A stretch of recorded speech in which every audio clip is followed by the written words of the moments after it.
All right, I'm just going to give everyone just a moment to kind of drop on in. This tutorial thing happened. Yes, if you are tuning in for Houdini Secrets Live, you are in the right place.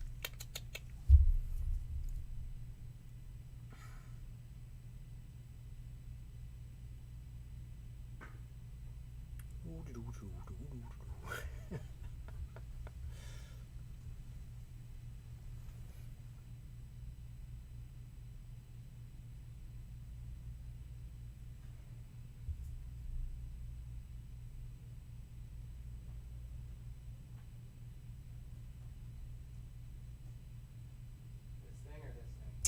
All right, I don't think anyone's coming. Let's go ahead and jump on in. Let's get this ready to rock and roll. Welcome, Houdini fans from around the world. It is 3 o'clock and it is Friday, and that means it's time for another episode of Houdini Secrets Live. Hey folks, if you remember last week, we were talking about using vellum to create cloth. We did a deep dive and we made in a very fancy version of cloth, and it was actually pretty cool, and actually it does work pretty well.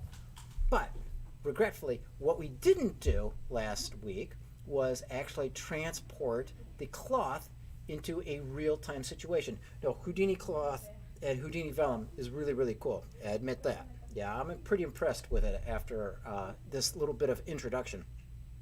However, we got to get it into real time. And so today, what we're going to do is break this lecture up into two parts. The first part is what we're going to do is export the Houdini cloth into UE4. And for the second part, we're going to go through the library of cloth materials that Houdini suggests. Now, there is a big caveat with that, and what's that big caveat? Well, you're going to have to tune in and stay tuned in until we get to that part, and then I'll explain why. But first, let's go ahead and take up where we left off last week and see what we could do at getting this into game.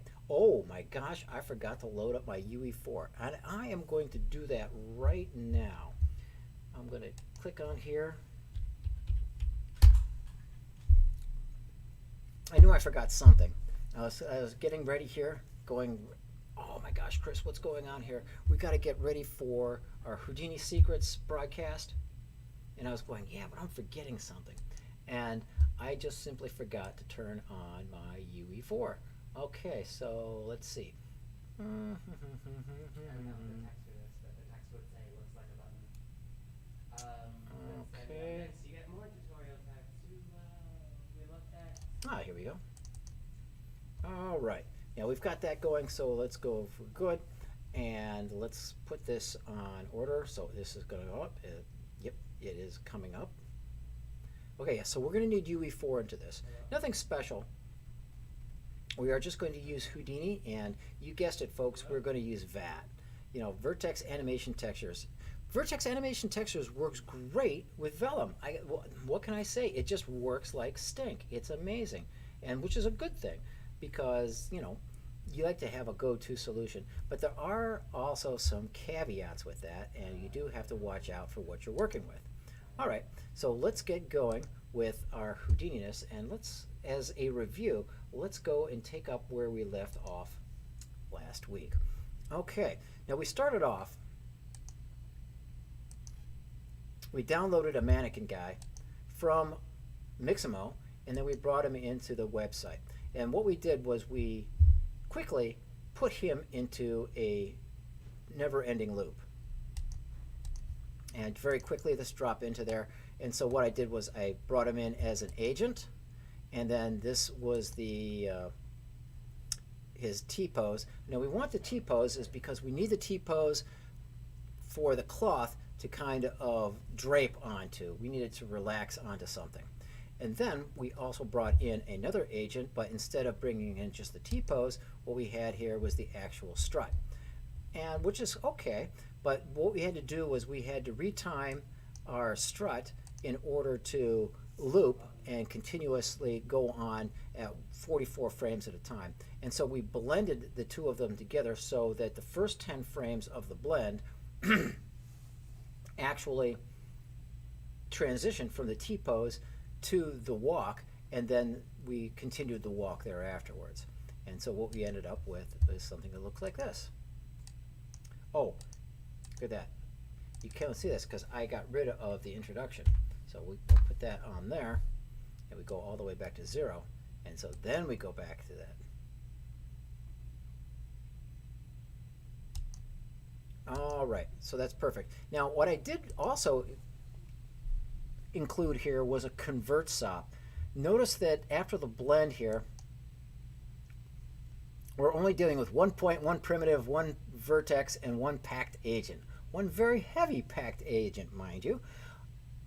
And so that won't go into VAT, and that won't go into UE4 at all. So what we had to do was put it through a conversion, and we just converted it to polygons, and then we take a look at our output null, and then we see that it is actually 14,400 points, 14,000, almost 500 points.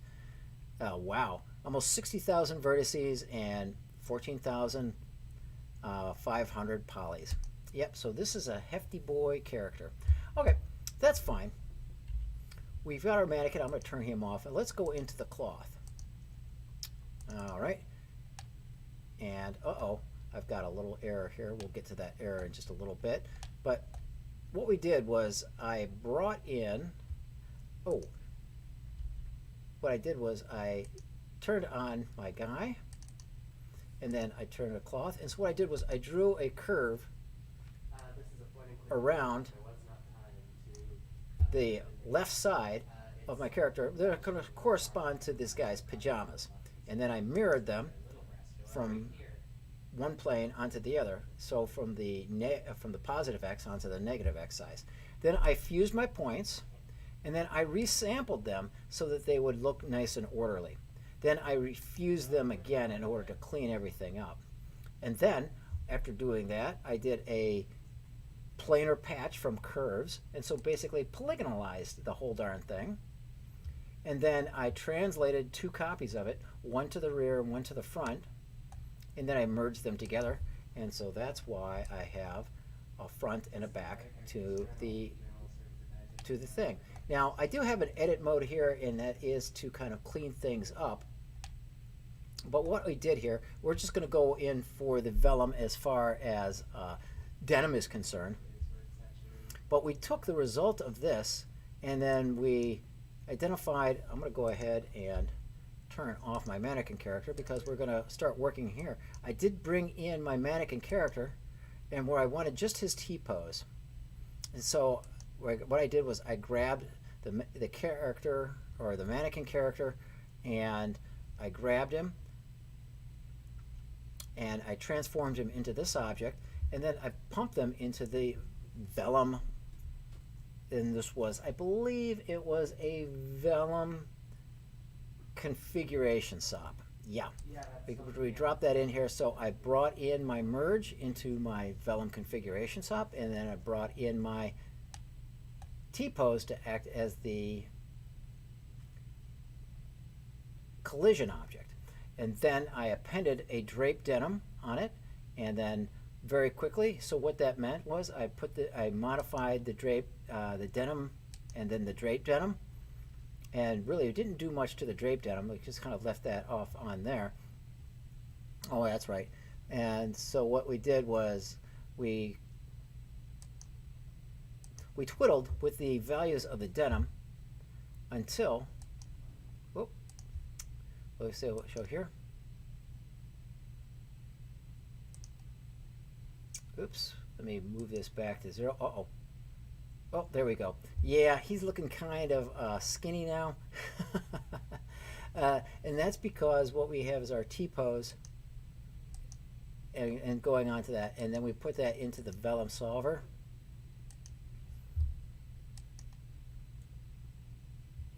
And, oh yeah, there it is. The cloth isn't being, okay, so is this, okay, where is this going from? Is this coming from the output character? Okay, so let me put this back to frame 1. All right, so let's take a look at this, and there we go. That's what I was looking for. And so here's where the cloth is shrinking to the character and adjusting to the character. Now it takes about 60 frames for this cloth simulation to kind of adjust to the shape of the character. And so what we're going to do is we're going to tell the vellum drape to kind of pre-roll 60 frames and allowing for the simulation to happen. And so when I click that on there, I say freeze at frame 60. It's going to go right there. And suppose I wanted to actually save this configuration as it is here. So what I'm going to do is I'm going to press save to disk and then load from denim or load from disk. And so what that does is it's going to pre-roll in there, so we don't need to pre-roll it anymore. And then we put it into the Vellum Solver over time. And then we kind of go over here. And there it goes onto this. And so it takes a little bit of time to plug and chug. Now I don't want to do exactly solve this because we did put it into a Vellum post processor, and the Vellum post process we subdivided the mesh even further. We put on the visualization. We got everything going. We extruded by thickness, and so we've got that going. And then we put an attribute delete on there and a group delete in order to clean things up. And then I put this into the file cache SOP, and this is like, all right, so it's going here. Does it have an issue? Okay, so it's going from 1 to 100, and so yeah, it's fine, and so it should play just fine. There we go, because I already baked this out last week. Now notice it's going from 1 to 100. All right, folks, now we are ready to actually start putting this into export into UE4. Okay, in order to do this, we had to do some thinking about how this is actually going to go there. Notice that it takes about 10 frames for this cloth in order to get into the right position, and then the animation starts. And let me see if I can turn on the guy here so we see it. Okay, so maybe 10 would be the first frame, and then we go on, and I want him to go and execute for 2 cycles, and that's going to take us all the way to frame 96. Okay, how do I know that 96? Okay, well, check this out, folks. The animation pose is 44 frames long, and we want 2 frames of 2 cycles of the animation sequence, which is 88 frames. Okay, if we start at 10 and then add 88, it go to 98, but we actually have to subtract that 1 from that in order to get the loop, and so we end up with 96 frames. So if we go from frame 10 down to 96, what we have here is there is no preparation. We just have pure walk cycle. Now notice that there is a slight problem.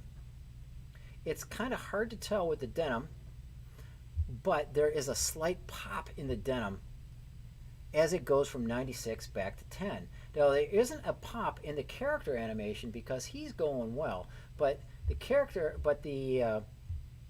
there's a subtle pop in there. And so what we have to do is put a blend on here. Oh, actually not a blend, I'm sorry. We have to put in a loop SOP here. And what that's going to do is it's going to subtly blend the last frames of the end of the animation with the first frames of the front of the animation, and it's going to blend them together. And so I'm going to toss in a loop SOP here, and this is by your friendly technical artists at the Side Effects Labs. And so what we're going to do here is this should get rid of any popping as it loops between 10 and 96. Okay, now there is one other thing that we got to worry about here, is the character. So what are we going to do about the character? guess what, folks? You really can't bring, or at least I haven't figured it out yet. If you do know of a reason, go ahead and feel free to drop me a line. You can't export the character and the cloth separately. In order to maintain synchronization between your character and your cloth, you're going to have to export them together, person to person, mano a mano. And so therefore what you're going to have to do is make sure that they synchronize together. And if we have a loop on the cloth, that means we're going to have to create some kind of loop on our character. And so let's take a, where's our character? Is it the output character? Okay, great. So we're going to try to take this from here, and I'm going to bring down a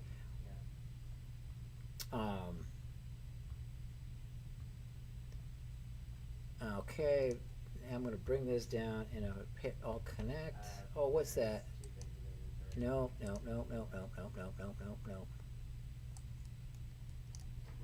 Okay.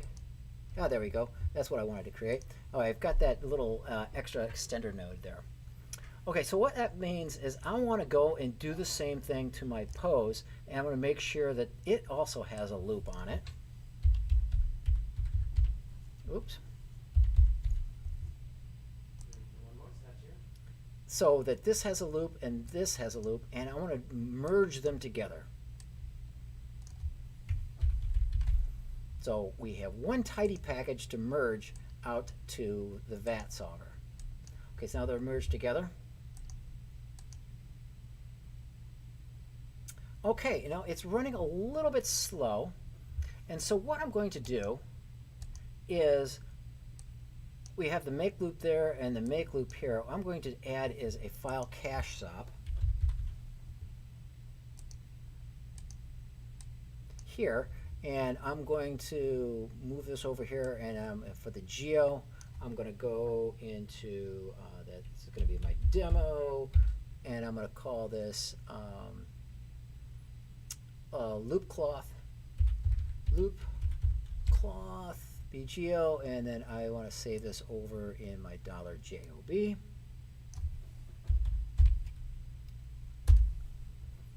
And then I want to load from disk, and then let's save to disk. All right. Now this shouldn't take too long because we're just going to be building out just the cloth itself, so not bad.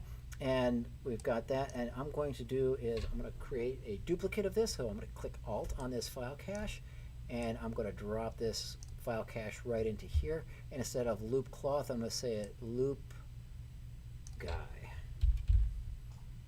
I like guy because it's faster than mannequin. So I'm going to go ahead and save this to disk, and so we'll have this baking out. I know this should bake out very quickly also.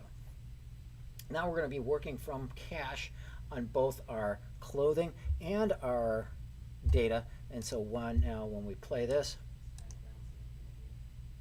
we should end up with something looking pretty good. All right, this is great. Now you're probably wondering, hey Bub, if you're going to be bringing the cloth and the mannequin both inside of the same vat, inside of UE4 at the same time, how do you separate them? You know, how do you know? And like, they're not going to have the same material. And you're saying, am I going to have to create a material, you know, that is going to be able to handle the cloth and the guy at the same time? No, you're not going to have to do it, because we're going to break it up into two materials. And you're going to say, well, how are you going to do that? They're both coming in at the same time. Aha, thank you for asking. So what we're going to do is we're going to associate a placeholder material, one for the cloth and one's for the mannequin. And so I'm going to create a material network. Where is that? Material network. There we go. And then I'm going to call it cloth mats.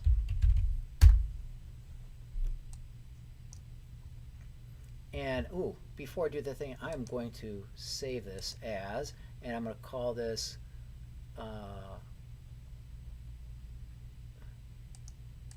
going to call it demo cloth export. All right, so there we go. So we go in, so we throw down our material network, drop into the material network, and then drop down a principled shader. Now, principled shaders are just your general go-to shader that you're going to be using for this, and so I'm going to call this guy mat. So this is going to be my guy, and we're going to color him the material, and we're just going to color him just a basic red. All right, we've got the guy here, and so let's put a duplicate of this, and I'm going to call this my cloth material. So I'm going to call it my denim material, because if we want to do any other materials in here, we want to use that. And for this case, we'll just call it green. Why? Just because we're red, green, blue, you know, call it that way. And so we've got the denim material in there. All right, that's good. So let's identify and put in a material for our cloth. And then we're going to call the material, and we're going to go slash cloth mats. And we want the denim material. All right. And so that's blue. And let's go ahead and draw. I'm going to duplicate this. And come on. And then pop that in there. And then I'm going to make this one my guy material. Accept. Okay, good. And so now we have our guy. He looks a little bit bipolar these days. But here we have red and green going on here. We've got some funky business going on with the normals. So what I'm going to do, I don't know, I'm not quite sure what it is. I just noticed that. And so just on a knee-jerk reaction, I'm just going to drop in a normal. Oh, let's just put and normalize everything. And I'm just going to put in a normal in here just to kind of clean things up. Does that actually clean up the actual rendering? The GL rendering, no, things are still kind of wonky. I'll have to come back to that. I never noticed that. But I'm going to leave that on there, and then I'm going to do, what are we going to call this? We're going to call this guy denim. So I'm going to put an output null here. And I'm going to call this guy denim out. All right, we've got guy denim out, and so there we go, and we should be good to go. Now notice, one of the nice things about putting this file cache in here low on the data pipeline or the data flow is that we're going to be getting pure polygons that flow nicely into the overall Vertex Animation texture, so it's going to work well.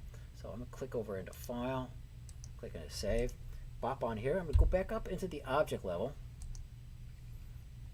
and then I'm going to drop in a ROP network, and then I'm going to call it cloth export. Drop in there, and then I'm going to drop in my VAT node. And the VAT stands for Vertex Animation Textures, and by the labs folks created that, so I'm going to click on that. And then I'm going to call this Denim VAT. All right, we've got Denim VAT going there. Now notice here, I had to make sure that my start frame is 10 and my last frame is 96, because what that gives us is 2 entire loops of the full walk sequence. Well, actually, it's 2 loops minus a frame, and that minus a frame is there so that when it gets to the last frame of the total loop, it goes to the very first frame, which would have been duplicated again, so that we got rid of that. So in the SOP path, I'm just going to leave the method as soft. The engine is Unreal, initialized for engine. Yes, that's good. So the SOP path, I'm going to go up one more level, and then I'm going to go into my cloth, and then I'm going to go into the guy denim out. All right. Now, we're dealing with a lot of particles here. So what we're going to want to make sure is to use double textures, higher precision. So I'm going to turn off my pack normals into position alpha. I don't want that. Oh, it's got to do its pre-processing and kind of like figure things out. That's another reason why I bake things off into file cache, because I know that we have to be dealing with this. Every time we make a change, it's going to. But I'm going to click on double textures to make sure that the information is really good. And now for my texture size, I put it at 1024. I'm going to leave it at that. It's going to be pretty good. If we're seeing some kind of weird anomalies, then I might want to increase this number. For now, I'm going to leave that as is. So for the project, I'm going to leave the, I'm going to change that over to job, $job, export, and then I'm going to call this demo denim. Demo denim. And so the component here is demo denim. All right, now we want the geometry, we're going to leave that on. We want the position, and we want position 2 because we're going to put this into double textures. And so that means it's higher precision. And we do want the normals. Do I want the color? Not really. Gang, you know, we're going to be creating our own colors here, and we're going to be creating our own information here. So I'm not going to do it. We're going to go with something else. And for the real-time data, make sure that is turned on. I'm going to save this just for security, and then I'm going to hit render, and this is going to bake out my SOP, my VAT. All right, so it takes a little bit while to clunk through things, but then once it starts compositing, it ends up going, well, it used to go very fast. Oh, there it is. It's fast, and it's dropped in. All right, good. We're finished with the VAT information. So let's go ahead and go into UE4 and try to bring in this guy. I'm going to go into UE4, and then I'm going to click on and create a new folder, and I'm going to call this, let's just call it Demo Denim. All right, so I'm going to drop into Demo Denim, and then the first thing I'm going to do is I'm going to import my, let's see, where we go? Oh yeah, okay, so here we are. Whoops. Check our edu, and we are in Houdini Secrets, and we are coming in from Vellum, and then export, and then we're Demo Denim right up front here. Okay, then I go into my meshes, and Demo Denim mesh.fbx. Click open that. Okay, I'm going to reset to defaults, and all I'm going to do is just click off this remove degenerates, and then hit the import all, and let it do its magic. Okay, look at here, folks. It brought in the object, and it has 2 default materials on it.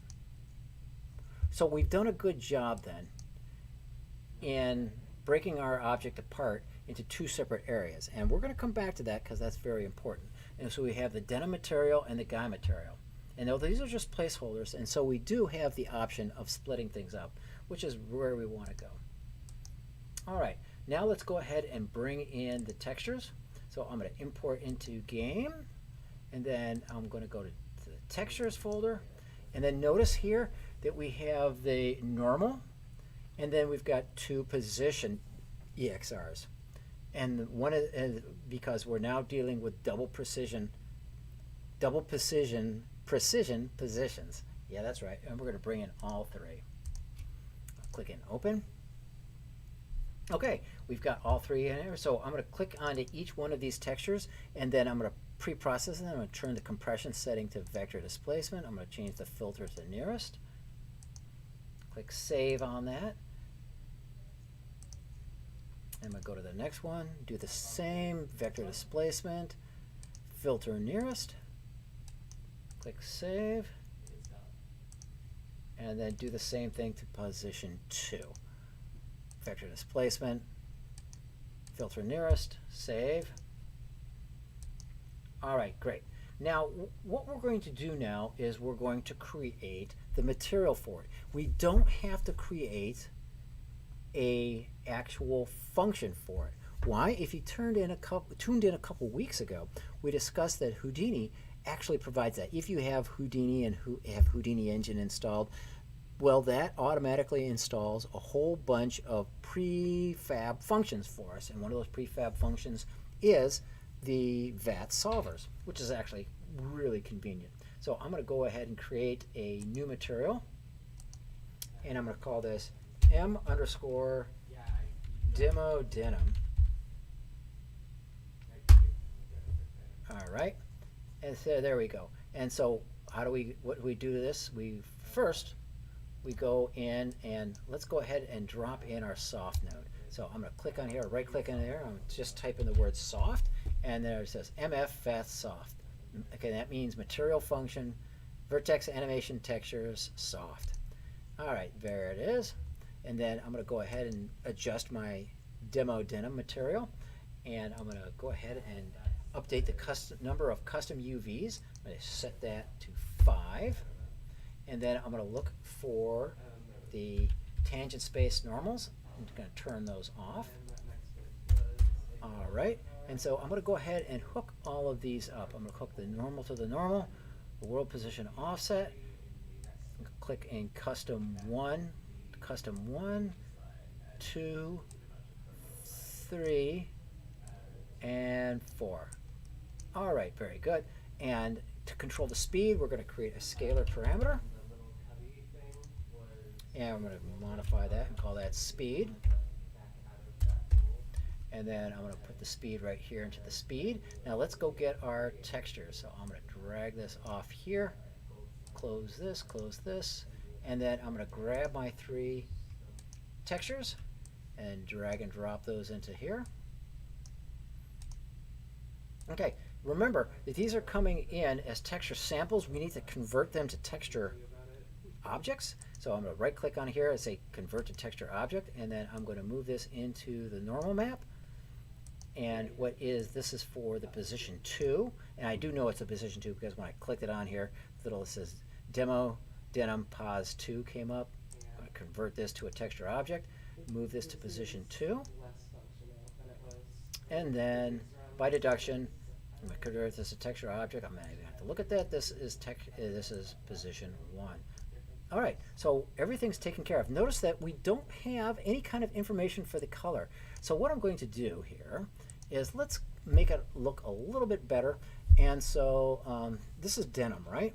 Okay, so what we're going to have to do is, oh yeah, this is denim. And how are we going to do this? Okay, let's see. We're going to create some variability. This material now has to service 2 functions. It's got to behave for the cloth, and it's going to behave for the guy's skin. And so what are we going to do for that? I don't know. I don't know if I forgot to include a skin for this guy. So I'm going to leave him as a wooden dummy. But in order to do that, I'm going to have to put in a texture parameter. And so I can load in variable textures. Put texture in here as a name. And then I'm going to put our red, green, and blue here into the base color. And then let's see. Okay, well, it's just taking whatever I had in here last, and that's fine. As a placeholder for the metallic, I'm going to put a constant in here. And I'm going to put that to 0. And for the specular, yeah, we want that. Well, that's right. The specular stays that, but the roughness, I want to make it pretty rough. So I'm going to put a constant up here. And so let's make this like 0.9. So this is like almost pure roughness. All right, I'm going to go ahead and save that.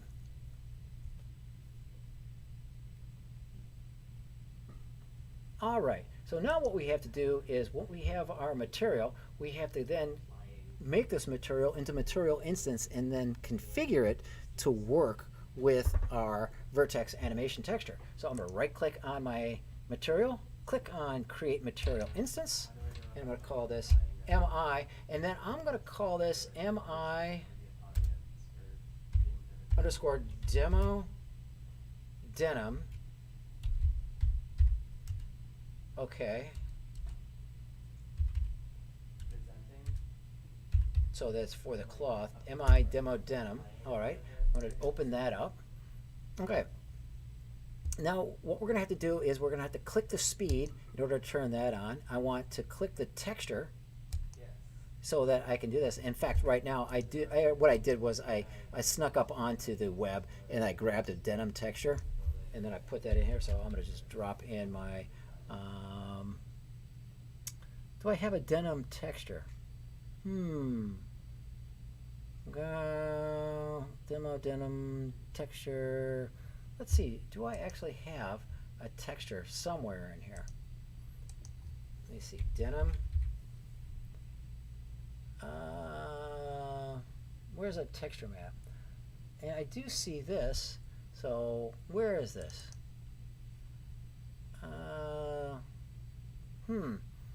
Well, it looks like I forgot to load up in a, so I'm going to leave that on for now, but we are going to change that. So my number of frames is, we're going to leave that to, what's my number of frames? Let's go back to Houdini. What's my number of frames? 86 frames. Okay, good. 86, we're going to change that to 86.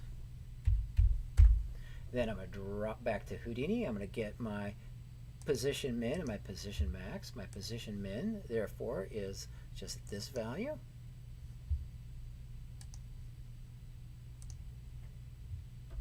And my position max is this value. Click on the thing to get that.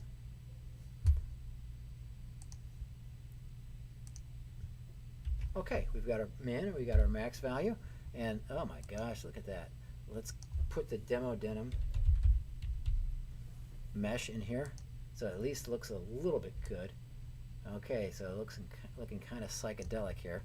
All right, now it doesn't quite match yet because we're not quite done finishing hooking it up yet, because we haven't hooked up the speed.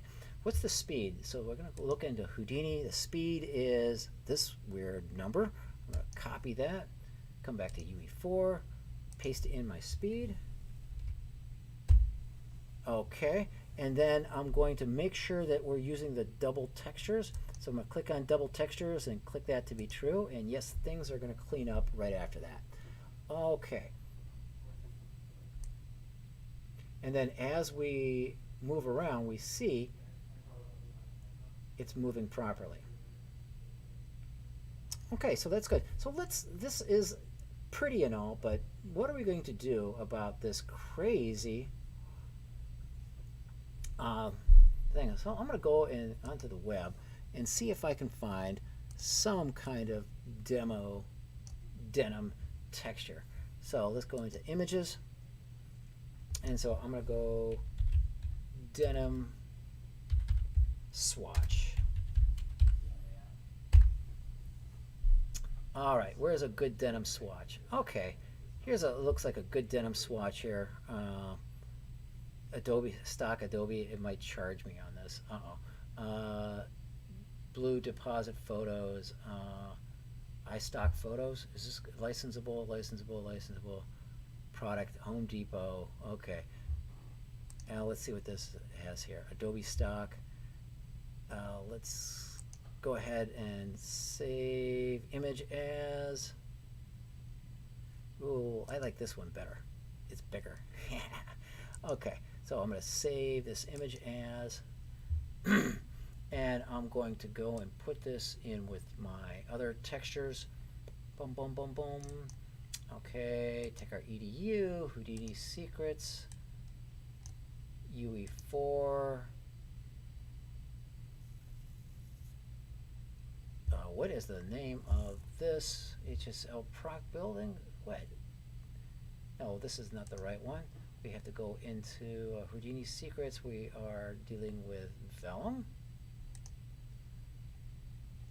And UE4, Vellum 26, content, and we want this to go inside of our demo denim. There we go. And I'm just going to call this just denim JPEG, or T underscore denim JPEG. T underscore denim JPEG. All right, cool. Now, UE4 is going to actually ask if we want to import that. Yes, yes, I do want to import you. And now, if I come over to here, I'm going to go into denim, look for T denim, and then I want T denim texture, and it is right there. And so it's kind of blue. I guess you got to get close to it in order to see the true denimness of it. But at least it looks kind of like blue jeans. All right, very good. I'm going to go ahead and click save on that. So let's go ahead and create ourselves. Let's see, do I have a new level? Okay, so I'm going to go, oh yeah, let's call this demo denim. Let's just create a brand new level. Click on default, and then I'm going to throw our dude on here, and let's rotate him up a bit so he's facing camera. All right, there we go. So he's grooving along here, and so what we're going to do is we're going to grab our MI demo denim, and we're going to drop that over the old denim material. So we're going to drop that in here and click into that, and there we go. Okay, our denim cloth is animating, and it's looking pretty snazzy. It's looking a little electric, so it looks like we have to adjust our normals on here a little bit, but otherwise it's looking pretty good. Now let's get a texture here for our guy. And so what we're going to do here is I'm just going to duplicate my MO denim, and I'm going to use that with Control W, and then where it says MI demo denim, I'm going to go MI demo guy.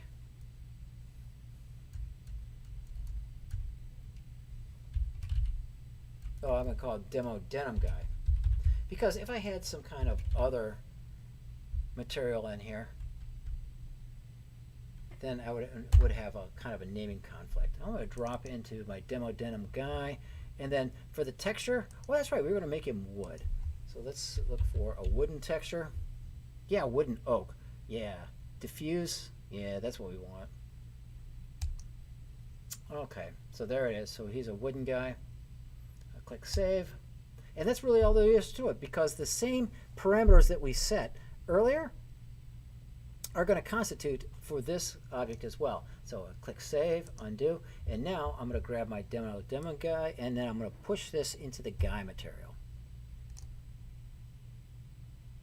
Okay, there he is, gang, in his full glory. Notice that he is now walking in the cloth, and the cloth is animated with him proportionally, and the cloth is moving along him regularly. Now this is kind of going to be kind of funky, but when you're creating your state machines, you're going to have to go ahead and do this a little bit cleverly, like, in order to get these things to behave properly with each other. And so a little bit of forethought is what you're going to need in order to get this going.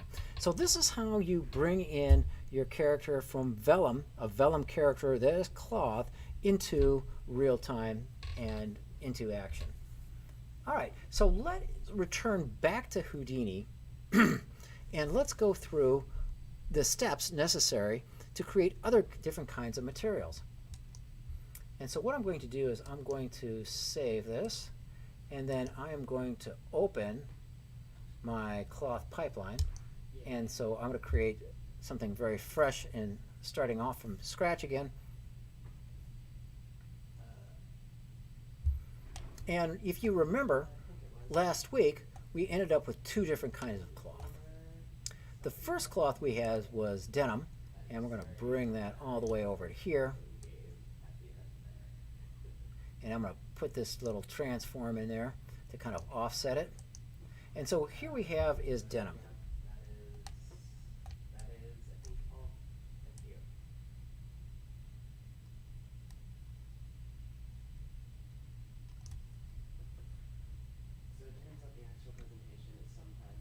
Okay, so let's put in a little bit of an identifier here. So I'm going to put in a font sop.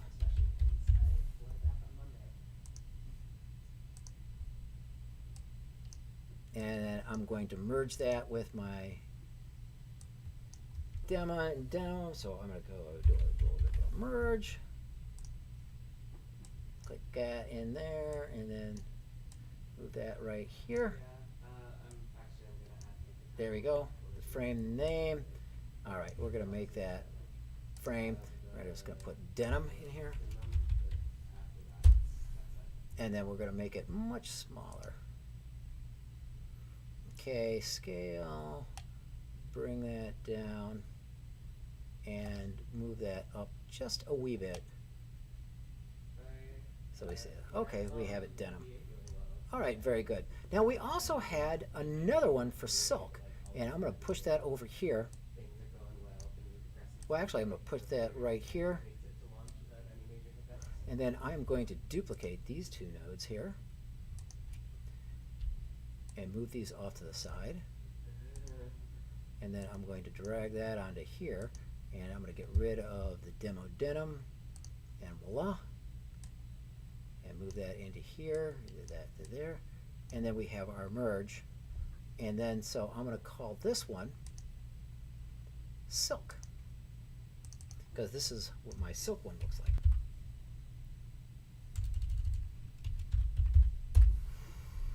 All right, now we got that going, and that's been over to the side. If we merge the two together, do we have our denim and our silk? Notice that the silk looks a little bit smaller than the denim. It's not quite as thick, and it also folds in a little bit less.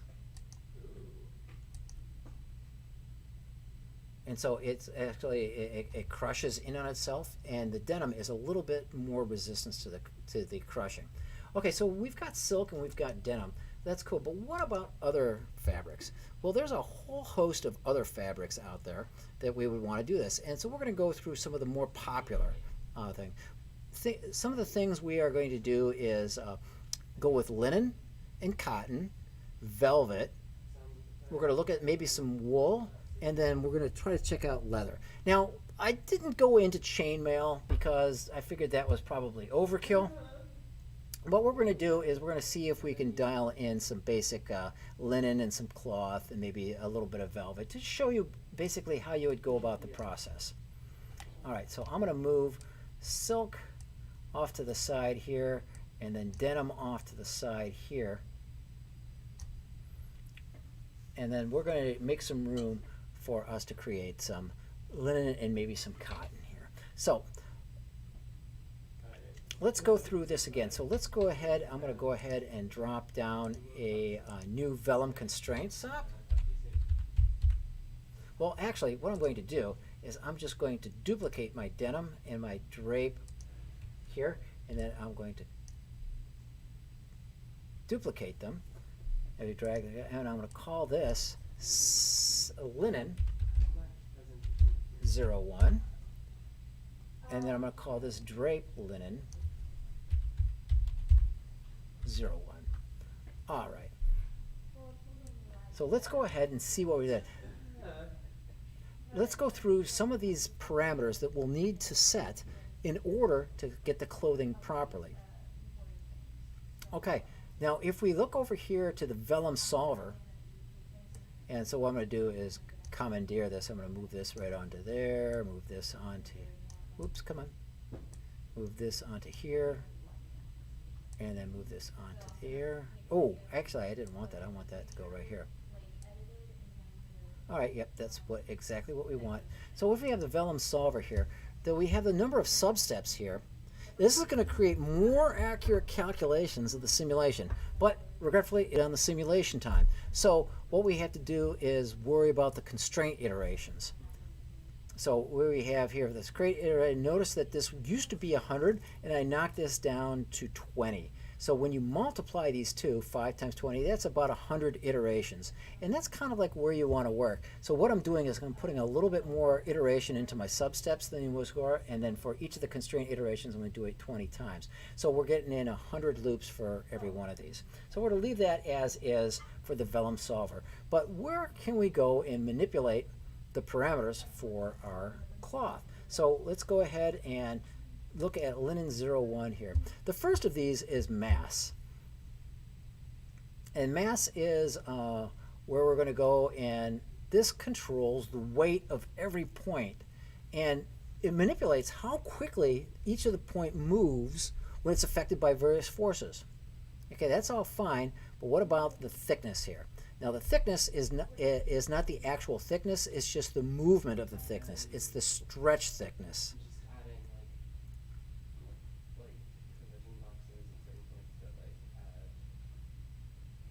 Well, actually, the thickness here, we're just going to leave the thickness there of the thing. Yeah, it actually does correspond to actually how thick the cloth is and so forth. So it is thick there. And then what we also want is the stretch stiffness right here. Now the stretch stiffness, what a tongue twister. The stretch stiffness controls the resistance to deforming away from the initial shape. So if you have this initial shape, this controls how resistant it is for deforming away from that. So it means it wants to stay in its initial position. The compression stiffness is the resistance to deformations towards the initial shape. So that means, okay, once it's been deformed, how badly does it want to go back towards the initial shape? That kind of like undoes this. So these two are kind of like at odds with each other. Very interesting. All right, then we also have to worry about bend stiffness. Bend stiffness is another sucker we got to worry about, and this is the resistance to deformations along the angle towards the initial shape. And so that means is, so it's going to bend according to where our edge loops are concerned, or the lines along the polygon. So how well does it? Notice that these stretches or these folds here are kind of following along the contours of where the edge loops are of my internal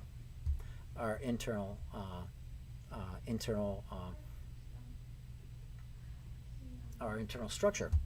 And the other things we have to worry about are the warp and the weft scale. Now we didn't really go into that, but that modifies the stretch stiffness along each aftness. Now warp is in the U direction, weft is in the V direction, and you would manipulate those in order to manipulate how stiff does it go according to the X direction or into the Y. And that's where you would enable this warp and weft.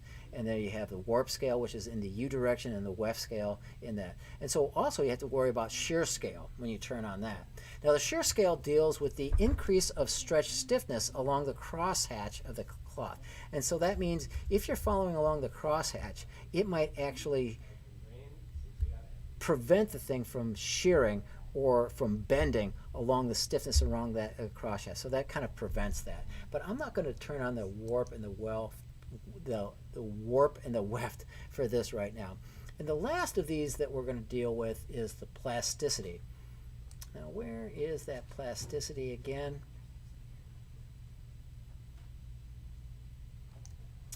Now let's see. Oh yeah, here. Here's enabling plasticity. And this is going to, when you manipulate the plasticity, it's going to manipulate how well the solver deals when deforming past initial state. Does it retain the deformations for the rest of the simulation? So that means, you know, like a rubber band never returns back to its initial state. You know, how well does it retain the deformation for the rest of this? So that means there's going to be some part of the information left over. Once again, we're not going to deal with plasticity for now, so I'm going to turn that off. Okay, so let's worry about linen. So we've done linen for a little bit here, and we've got the initial thing set up. Now when we deal with linen, what we're dealing with is a material that's still relatively lightweight. So we're going to make it kind of lightweight. And what is the mass of silk? Blah, blah, blah. Let me get over here. The mass of silk is 0.04, and the mass of denim is 0.0125. Oh, you know, significantly higher. And so we want to stay on the low side. But I think that linen is just a little bit heavier than silk. So I'm going to make this instead of 0.04, let's make this 0.06. Just staying with a little bit of relativity. Stretch, okay. So let's go into the stretch stiffness. And how well does the stretch stiffness?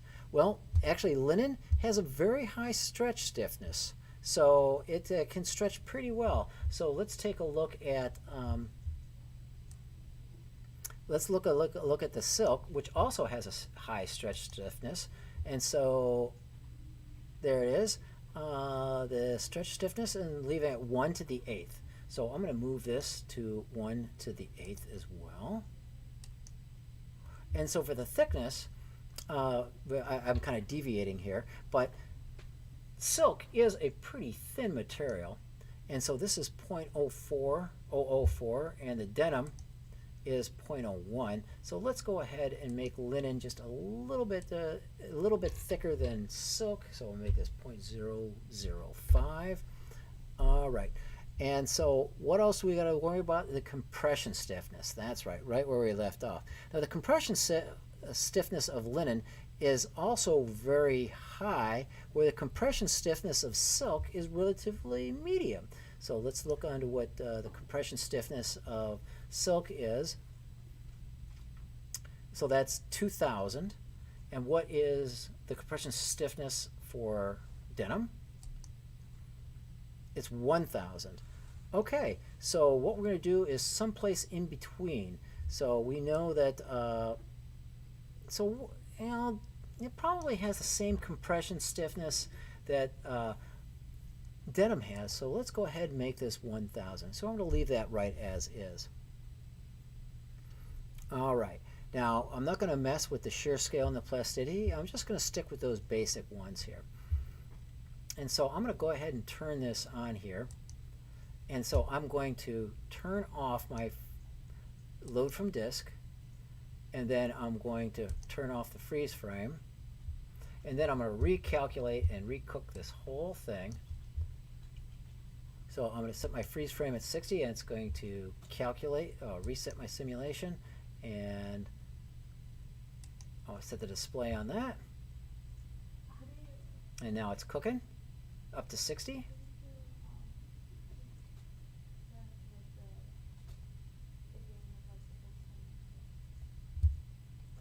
Whoa, and it blew up on me, folks.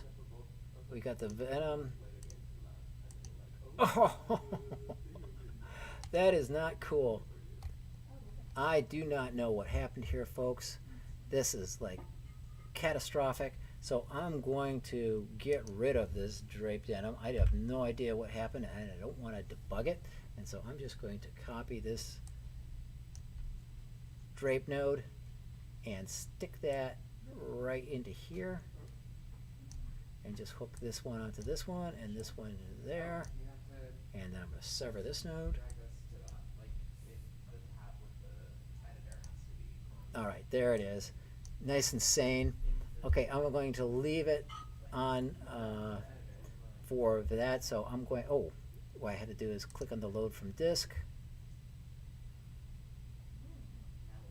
And then it's calculating up to 60. Oh, I know it. Wow. There it goes.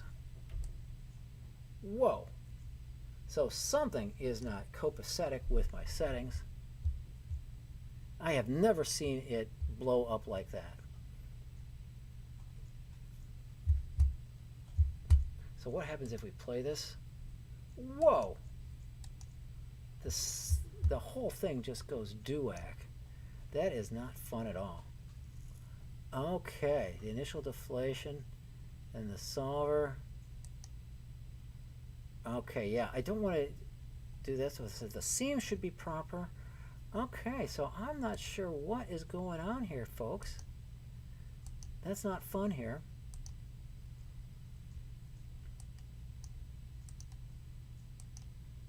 And we have that. And now we click onto this. And I'll reset our simulation. And click onto here.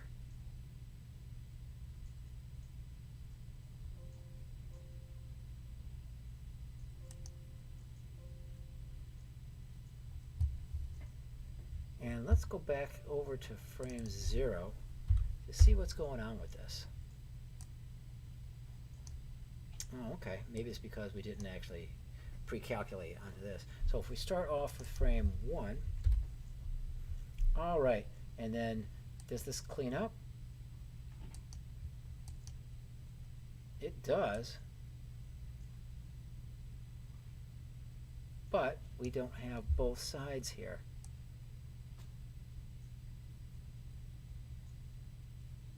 Interesting.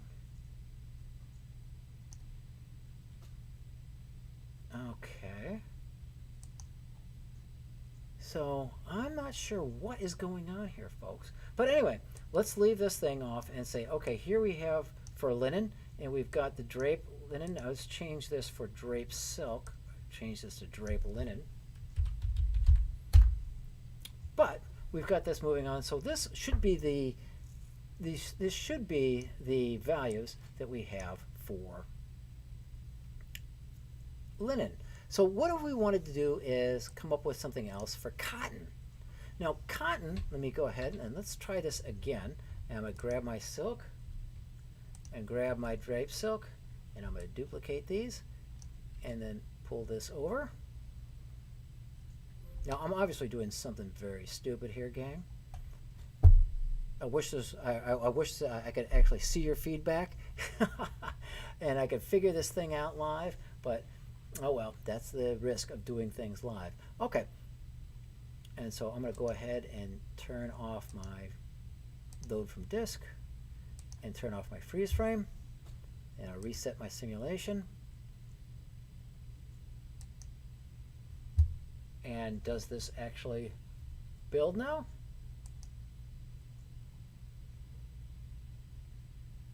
Okay, yeah, that works. All right, so let's worry about cotton. Now cotton is like linen and it's like silk, so it's very, very light in value. So if we were to go in and manipulate that, what do we set this to? 6? Okay, let's set that to 6 and then see what happens here. And we click that on, and then we'll see how this actually relaxes. Okay, so it relaxes nice. So we know that we're not messing up on the mass. Okay, so what about the stretch stiffness? Okay, the stretch stiffness is on cotton. It really all depends on the blend. If we're dealing with pure cotton, you know, with none of the polyesters or the synthetics built in there, then it's going to stay high. So it's going to stay like stretch this. It's going to be like linen, and it's going to be like cotton. So let's see what, the value from silk is 1 to the 8th. So let's go to 1 to the 8th and put that on in here. 1 to the 8th. Okay, good, good, good. Okay, so that is the same. Now let's look at the compression stiffness. Now, like linen, the compression stiffness is also going to be high. So what do we put for the compression stiffness? For linen, we put 1,000. So let's put 2,000 here for silk and move that back to 1,000.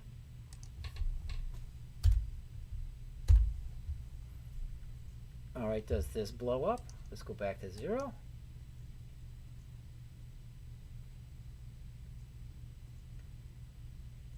Okay, so that relaxes into some nice soft cotton. Okay, so far so good. And now let's worry about the bend stiffness. Now bend stiffness is a little bit like linen in every regard. So therefore, the bend stiffness is also very, very soft. So what is the bend stiffness on silk? Bend stiffness is 5.005 times 0.0001. So it is like darn dinky. So the bend stiffness is really, really small. And where is it for denim? So it's 15 times that.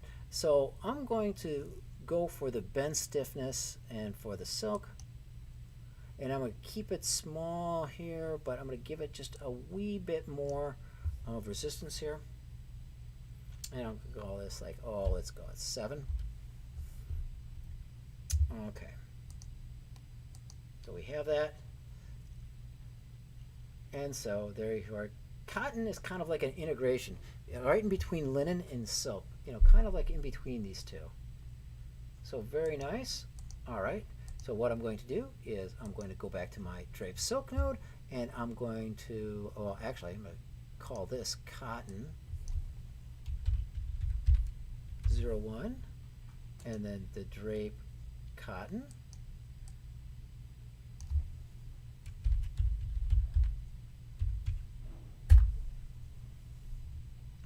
All right, we've got cotton 01, cotton there. So therefore, I'm going to go ahead and shift this over here. I'm going to freeze at frame 60.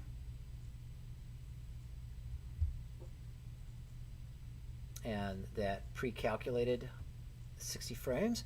And then I'm going to change this to drape cotton 1. All right, and then I'm going to save that to disk, and then I'm going to load from disk, and then I'm going to go ahead and hook this up to my Vellum Solver.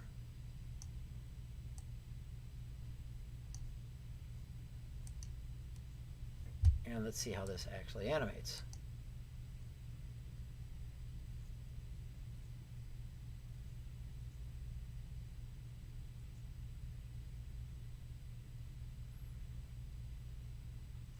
Okay, like I said, it kind of animates a little bit like as a blend between silk and linen. It's like closer to silk, I would say, than to linen. Linen is starting to get a little bit more like denim. And so that actually works out pretty well. So what I'm going to do is I'm going to put in a new file cache stop down here. Put a file cache.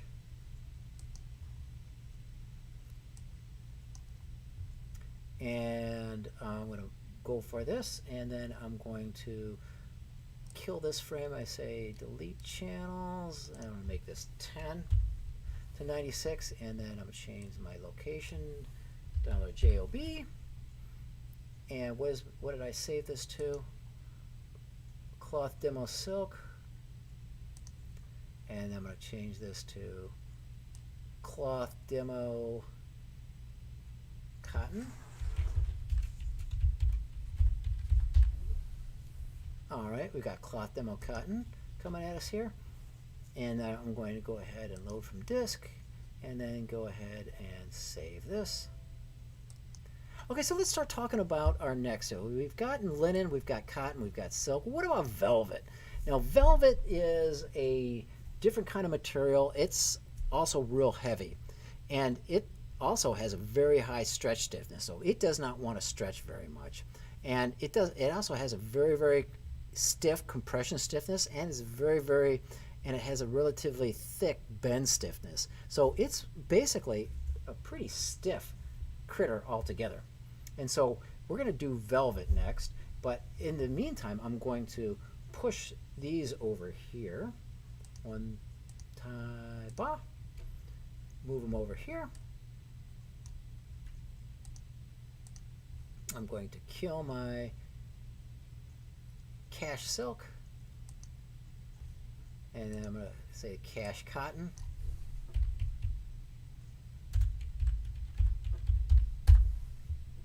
Now drag that into here. Font, cotton, and where was this transformed? This is -0.5. This is 0.7. And so we'll put this over here at 1.2. And we'll append this with the rest. And let's compare them all the same. Oh, wait, it doesn't like this? Wait, why don't you like? Why not you like this? You actually built this out here. So let's load from disk. Let's save to disk. And then we're saving it off again. Now it does this real quick.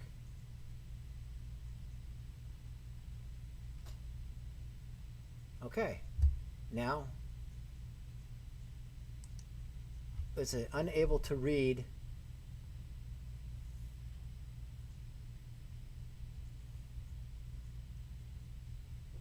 Why not? Why is it not finding this? Okay, so here's my geo.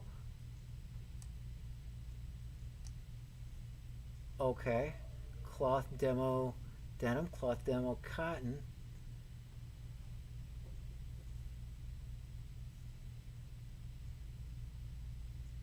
Okay, so there it is.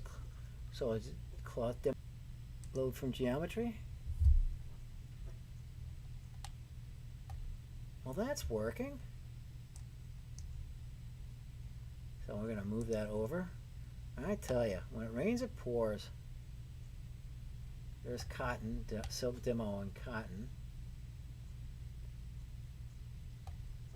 All right, so let's go ahead and work this file cache in again. So let's go, I'm going to grab my file cache for silk because I know this works. And I'm going to call this cache silk. I'm going to call this cache cotton. And then I'll call this cloth demo cotton. And then cloth demo cotton. All right, so it's going to load from disk, but it doesn't exist. So let's go ahead and save to disk. All right.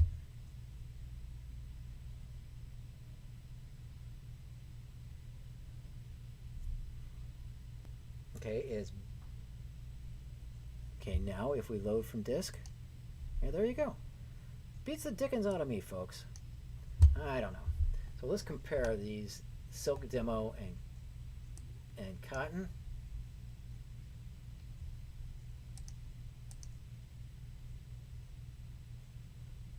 Okay, so it definitely has a lot of silk behavior to it, but it's not quite as stiff yet as denim.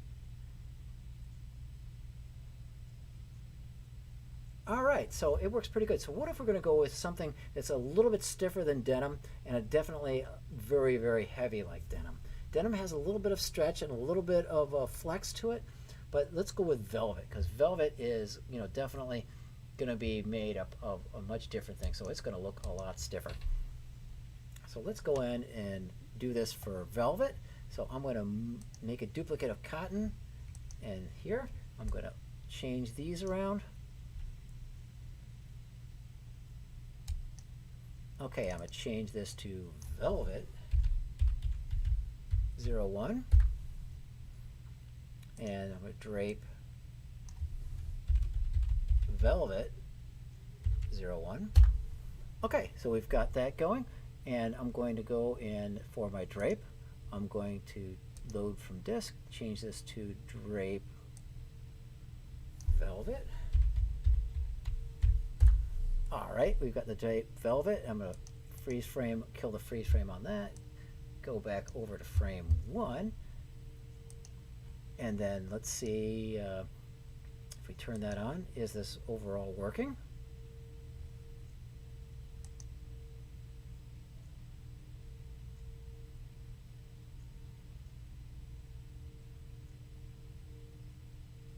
All right. So okay, so let's go ahead and dial in the values for velvet.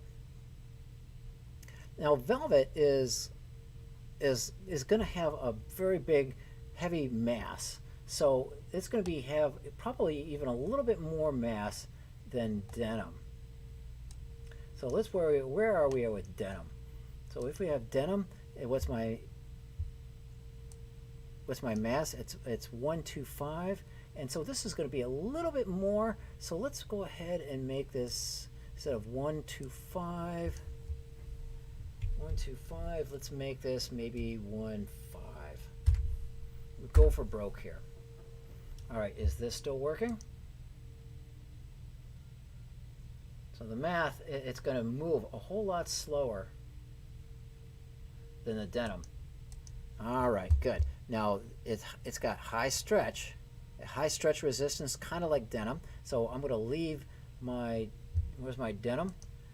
And my denim and stretch stiffness is at 1 times 10.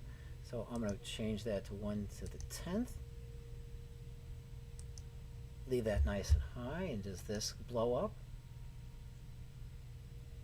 No. Okay, so it's good. And this velvet, it has a very kind of a medium stretch stiffness, and it's like denim. So where is the stretch stiffness? On denim, it's like 1 to stretch stiffness, and so for the compression stiffness for denim, it's at 1,000, and for denim, it's at 1,000. So we're going to leave that compression stiffness there. So let's look at the bend stiffness for denim. The bend stiffness for denim is way over at 0.15. Now it has a much higher version for velvet. So let's go and check out what we have for velvet. So we check this. What was denim again? It was 0.15. and go 0.15 here. So let's prove that by a power of 10. So it's 0.001. So let's move that up a little bit, and let's make sure that this doesn't blow things up.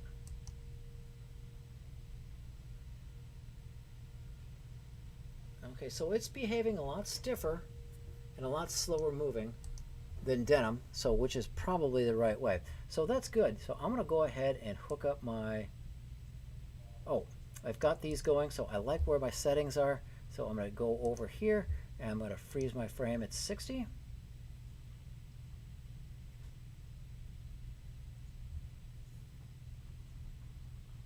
All right, so we have this. Has this been pre-framed? Oh, I've got to set this on here. Okay, click this. There we go. It's cooking now. Pre-cooking up to 60 frames.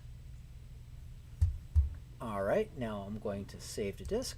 Oh, I just overwrote my Velvet. Ugh, that's not cool. I forgot to. I got here. I overwrote the Velvet. So good. I didn't overwrite it. Okay, I was afraid that I overwrote my Cotton. That would have been bad. But okay, click on Load from Disk. And now let's hook up my geometry and constraints.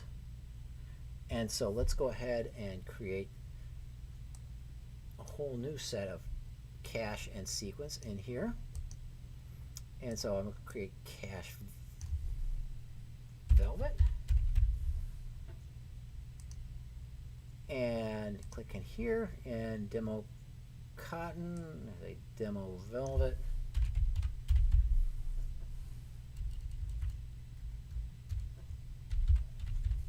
And then I'm going to click on here, make this the demo Velvet.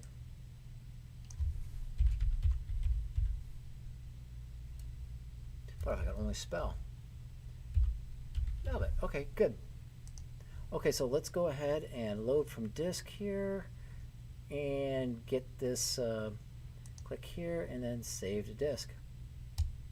And while it's doing that business, I'm going to go ahead and change my font. Oh, it's not going to let me do this until it finishes baking. All right, so it's got a little while to go in order to bake.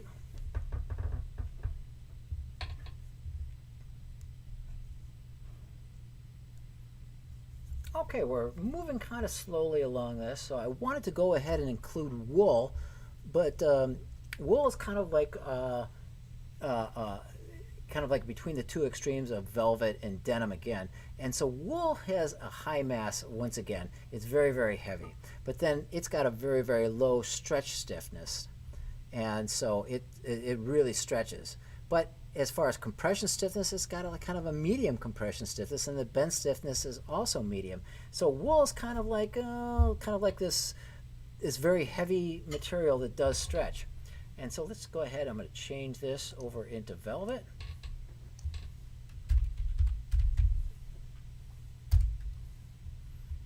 And then where is this? 1.8.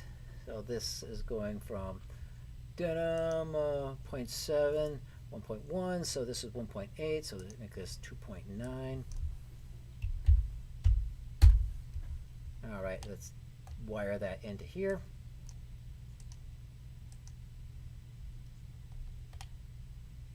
Okay, let's see how velvet looks in this rogues list.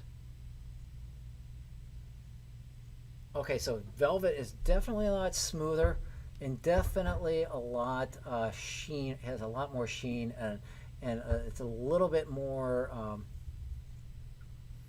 It's definitely a lot. It's definitely one of the smoothest, and it's definitely the one that's not overlapping itself much. Most of the overlap is happening with the silk and the cotton. The denim is a little bit stiffer, and the velvet really is stiff. Okay, what if we wanted to go really stiff, and we wanted to go with, good old leather? All right, that's going to be the last of our topics here. And so let's go ahead and duplicate one more of these. And let's make it for leather.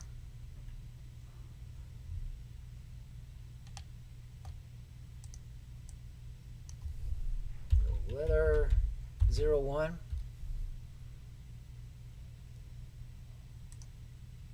All right, we've got that. And then we have, let me drape velvet. I'm going to call it leather. And change this to drape leather 01. Okay, we've got that. All right, let's, good. Okay, we've got that. All right, there we go. Oh, and okay, so that should be fine. So I don't know why it's giving me errors. And then if I click onto here, why are you giving me errors? Unable to read. Am I reading from file? Oh, I know why. I've got to click on this disk because it was not reading from disk, and we got to turn off the freeze at frame because it's not frozen at frame. We need to unfreeze it. All right, good. So let's go ahead and simulate this.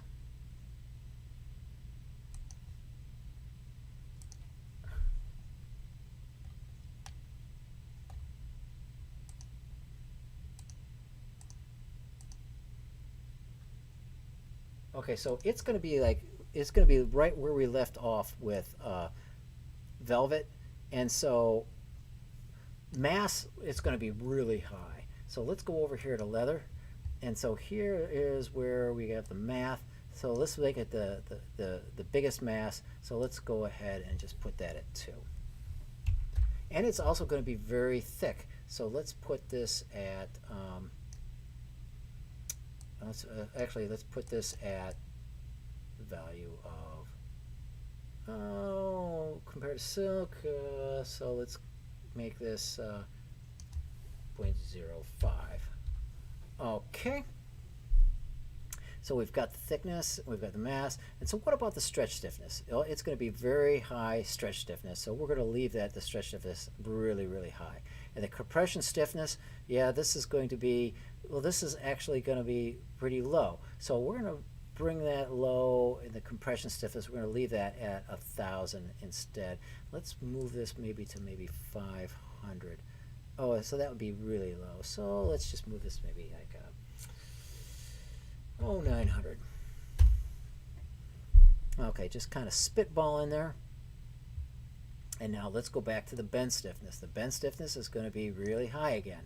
And so where the bend stiffness for the denim was going to be kind of medium, let's go ahead and make this much, much higher here. So I'm going to go here, the bend stiffness, and let's go with 0.01. So it's going to be really bend stiffness here. Okay, now let's make sure that this doesn't blow things up.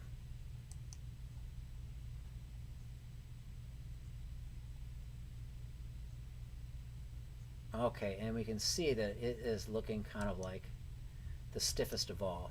And that kind of makes sense because we're dealing with leather here. So let's go ahead and turn on our leather. Let's go ahead and pre-calculate and pre-cook our materials. All right, we're calculating. We're almost up to 60. All right, very good. We're up to 60. Let's save to disk and then load from disk so it's nice and fast. All right, now I'm going to hook up my geometry, hook up my constraints. All right, so we've got those going. So let's go ahead and create one more duplicate of these.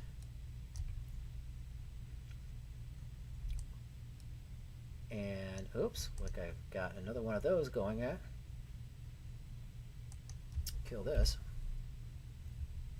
All right, so here's my file cache. So let's go ahead and say cache leather 1. All right, so go in here, demo velvet, then go leather, and then my demo velvet, make this leather. All right, so let's go ahead and then bake this out.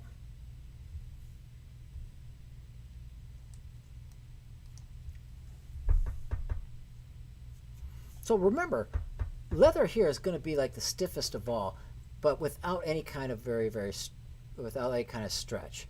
Now, if we wanted to remember, we were talking about wool. If we wanted to go with wool, what we would have to do is deal with wool as far as it being, the stretch stiffness would have to be very low. So that means it's very, very stretchy. And I guess that's kind of like why when you see like the sexy models inside of like the J. Crew catalogs, they always got wool sweaters on and they're kind of like pulling the sweaters because they stretch and they kind of make them look fancy. And it's taking a significantly longer period of time to bake all of this out. I guess leather not only is stiff, but it's stiff and it's slow, and that it wants to go kind of slowly.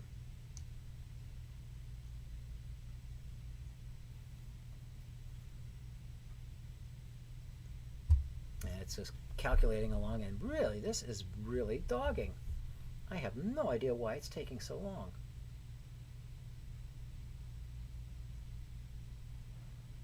And if this was a pre-recorded lecture, then I would say, okay, I'm just going to turn this off here and then turn it back on when we're finished. Guess what, folks? We are live. So, therefore, you have to suffer the indignity of waiting for this thing to calculate out. And it is taking its good old time.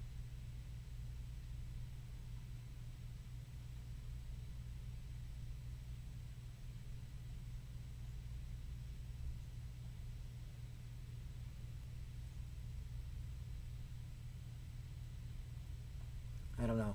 I always dreamed that something would happen along the way and suddenly these things would just accelerate and go fast. Wishful thinking, I imagine.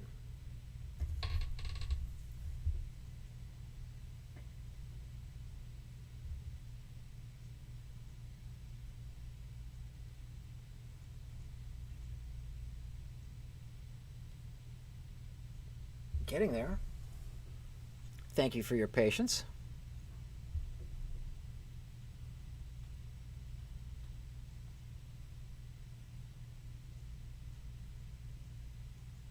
Not getting there anytime soon, however.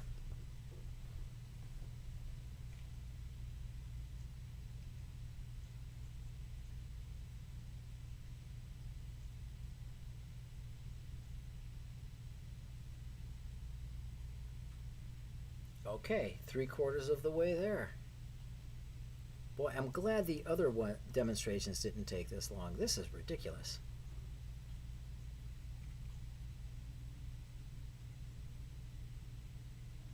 If I had a stand-up routine, I would be practicing my stand-up and working on my jokes. Anyone have any good jokes?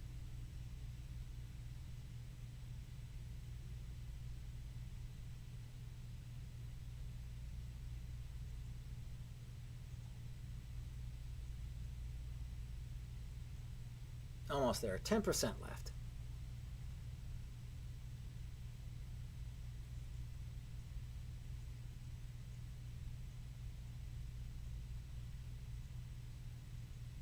Just about there.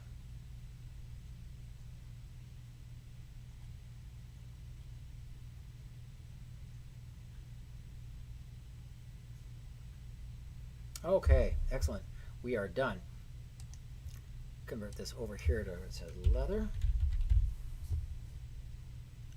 Make this transition here to 4. Include this into the merge. And we got silk, denim cloth, and velvet and leather. Oh, what the hell happened to my leather? I suddenly have turned into the Incredible Hulk.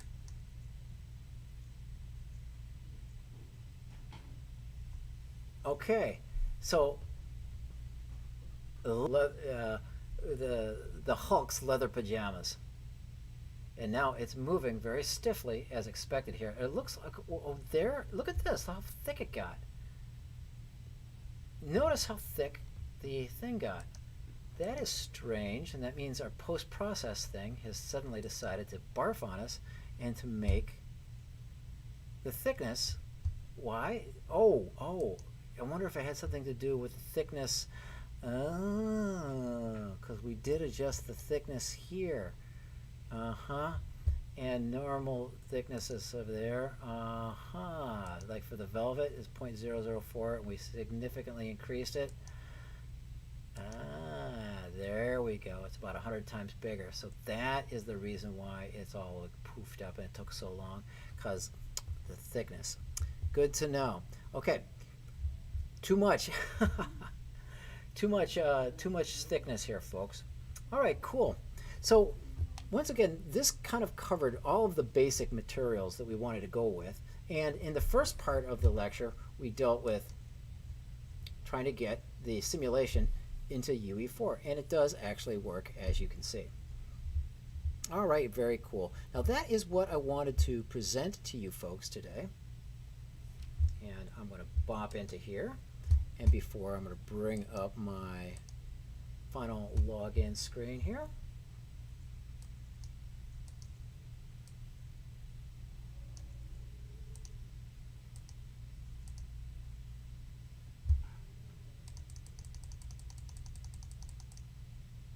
All right. So thank you very much for joining me today. And thank you very much for putting up with all the technical difficulties, as is. All right. So next week, we're not going to be here. I'm going to be in North Carolina for a wedding. So join us again in 2 weeks, which will be July 29th. And then we're going to start dealing with vellum grains. We're going to start dealing with grains and how to deal with vellum grains. And I did an earlier test here of exporting a buttload of grains into UE4, and I didn't like the results, so maybe with this exploration we'll understand what we did wrong. All right, can you believe it? GDCs next week, folks. So drop into GDC 21, and on, let's say that should say, that's Wednesday, which is the 21st. It should say the 20th, which is Tuesday. Yeah, it's Tuesday. So Tuesday at 1:20 Pacific Standard Time, come and check me out when I present how to program or how to teach Python programming to students using Houdini as an IDE. Very interesting concept, and I actually get some good results where the students get up programming really fast.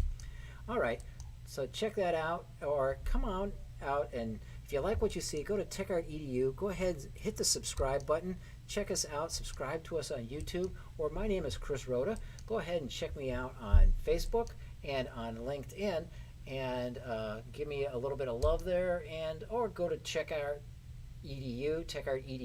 which also can be found on Facebook and on LinkedIn.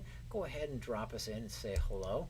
Or if you really want to go off the deep end, go over to TechArtEDU.com, and there's a little bit of opt-in area where this button says click here now. Go ahead and click on that button and then leave your email address, and then someday, I promise, we'll actually get into mailing letters out to people, and you can stay informed to everything that's going on with TechArt.edu. All right, thank you very much. I've enjoyed in this exploration of vellum cloth and the various types of clothing, and moving things off and getting the vellum and the character exported off into Engine. Very, very fun stuff.